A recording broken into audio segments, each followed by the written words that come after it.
હું ઝરણા દેસાઈ। આજે હું તમારી સામે લઈ આવી છું કેરીનો બાફલો, અને આમ પન્ના બી કહે છે।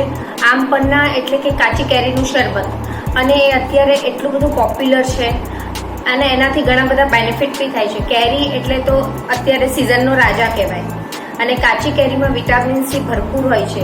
અને બાફલો એવી વસ્તુ છે કે ઉનાળામાં જ્યારે તમે બહાર ગરમીમાં ફરતો હોય અને ઘરે આવીને ઠંડુ ઠંડુ શરબત પીવો તો તમારા લૂ નથી લાગતી અને તમારા શરીરમાં એકદમ ઠંડક આપે છે।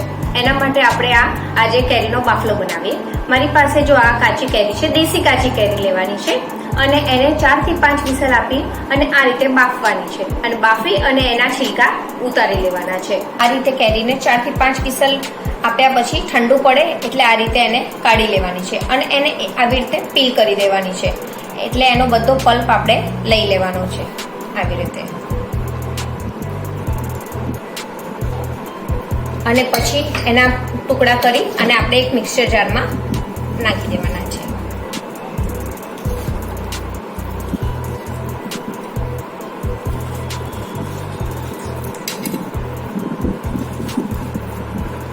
હવે આપણે એમાં એડ કરીશું 2 ચમચી શુગર।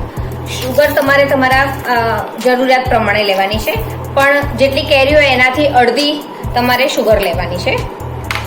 પછી આપણે એડ કરીશું એમાં શેકેલા જીરાનો પાવડર, એ 5 ચમચી। 5 ચમચી તમારે લેવાનું છે મરીનો પાવડર, પછી 5 ચમચી મીઠું લેવાનું છે અને 5 ચમચી સંચળનો પાવડર, પછી 1 લીલું મરચું નાખવાનું છે। અને જો તમે બાળકોને પીવડાવવા માંગતા હોય તો તમે એને એવોઇડ બી કરી શકો। અને 1 નાનો અદરકનો ટુકડો, અને એની સાથે નાખવાનું છે થોડું પાણી।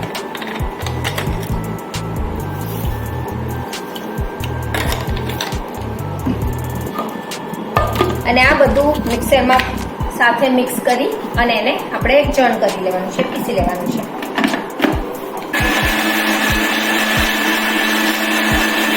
હવે આપણું આ મિક્સર એકદમ બરાબર પીસાઈ ગયું છે। હવે એમાં આપણે 2-4 પુદીનાના પાન એડ કરીશું અને પાછું એકવાર એને પીસી લઈશું।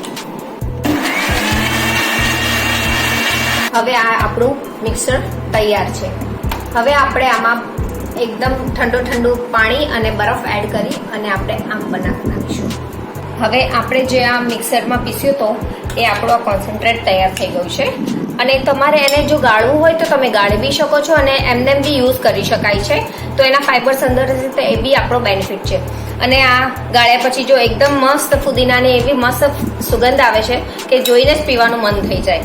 હવે આપણે એને સર્વ કરીશું।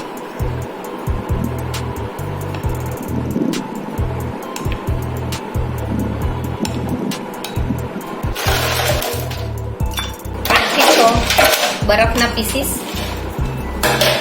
અને ઠંડુ પાણી,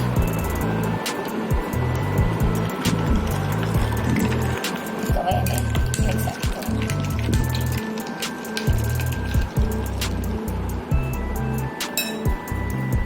અને એને ગાર્નિશિંગ કરે પુદીનાના પાન। હવે આપણું ઠંડુ આમ પન્ના તૈયાર છે। ઠંડા આમ પન્ના પીવો અને ગરમી ભગાવો।